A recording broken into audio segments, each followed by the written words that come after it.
I have the key. Maybe Takbir, Dr. Imam Yunus Tolia. Takbir, Allah, Mashallah.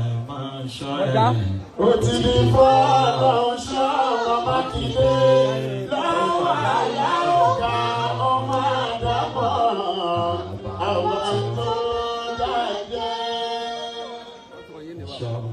and then the Muslim community.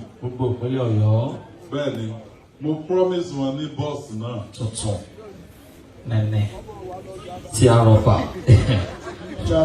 Bàbá àsàlẹ̀ ní kí wọ́n máa bọ̀ á lọ. So I have the boss. Takbir. Bàbá ṣe títọ́ bí Ọlọ́run ọba fún gómìnà. Ó ní gómìnà Ọlọ́run máa ṣọ́ ẹ̀. ó ti ní fọlọ́ṣọ́ Makinde.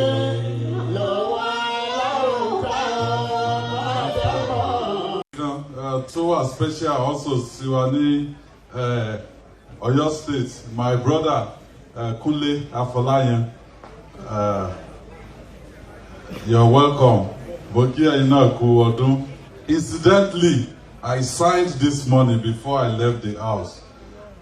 The Okaka to Igbojaye to Afolayan Film Village, the road reconstruction. I signed it.